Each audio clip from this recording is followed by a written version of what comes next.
अस्सलाम वालेकुम दोस्तों, मैं थोड़ा मेज़बान मियाँ मुहम्मद अफजल भट्टू तो मैं अज अपने बेली सज्जना तो किसान दोस्तों वास्ते लिया जनाब। पहली वीडियो जी कल लगाई सी 385 के पिछे बहरिया मक्की की काश्त पे अज भी बहरिया मक्की के बारे वीडियो मैं अपलोड करता पाया जी जनाब।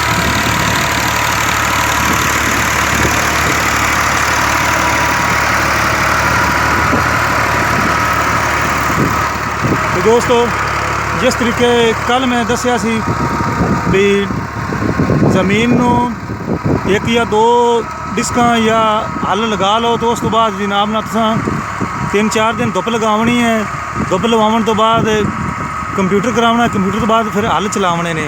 हल तो बाद अगर मुमकिन हो जाए सके तो रोटावेटर फेरिया तो आ जी ज़मीन तो असीं अज लगासी ना फेरते पे हैं जनाब। इनू कम से कम 4-5 धुप्पां लगाइयां सन तो फिर कंप्यूटर फेरा सी, उस तो बाद फिर हल फेरे ने। हल फेरन तो बाद हुण असां जनाब इनू फेरते पे जे रोटावेटर लगा सी तो पिछे तो जदों हल रोटावेटर मुकम्मल होगा फिर इस अगर कोई मालूम होया या शक होया भी हाली डिल नहीं सही तरीके बुरे तो फिर असां जनाब इस ना मजीद 1-2 हल या सुहागे लगावांगे तो फिर इस दियां असां जनाब खेलां पावांगे वट्टां। जिन्नी देर जनवरी का महीना है, अज 13 जनवरी हो गई है तो जनवरी तो सिंगल खेली अगर तुम पा लो ना मक्की वास्ते तो बहुत कमाल दी है, जर्मीनेशन जल्दी होएगी। तो जदों जनवरी तो पहले 1 फरवरी होनी है ना तो 1 फरवरी तो बाद तुसी कोशिश करो जनाब ना कोठा बनावन दी। तो जो पहले भी बना लो तो कोई मसला नहीं है, कोठे वाली जी है ना मक्की बहुत कामयाब है। तो इस तो बाद जनाब मरहला आना है खेला बनावन का। खेला बनने तो बाद जनाब मरहला आ जाना है बीज लगावन का। तो बीज मैं कल भी आख्या सी किसी मयारी कंपनी का होवे, किसी लट कंपनी का ना होवे तो दुकानदार भी कोई अच्छा एतमाद वाला होवे उस तो लेना है। तो रोटावेटर की परफॉर्मेंस भी नाल वेख लो जनाब। 60 कटर वाला है जी अलगाजी के पिछे तो पहले लो दे विच इनू इस्तेमाल करता पे तो बिल्कुल मेरे ख्याल 15-16 की रेस तो चलाई खड़ा है। इम्तियाज़ खान ड्राइवर है अपना। तो उन्होंने मुताबिक तो मेरा चाचू जी आखते हैं भी ये इत्थे डीजल की जी है ना एवरेज ये अलगाजी ज़्यादा थोड़ा पींदा है, ज़्यादा एवरेज देंदा है, मतलब डीजल का खर्चा कम है।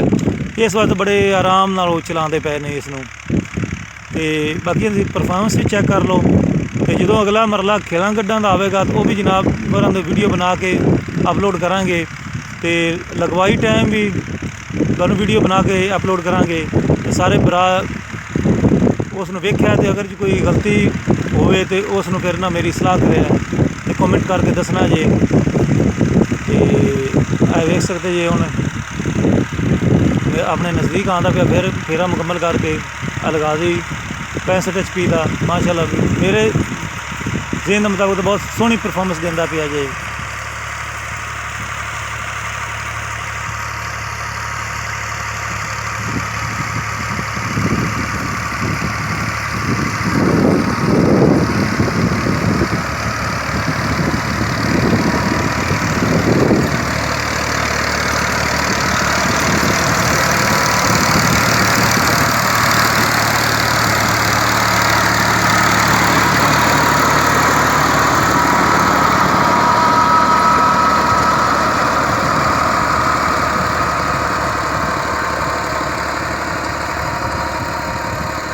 तो दोस्तों हुण मैं तुहाडे दी इजाज़त चाहना।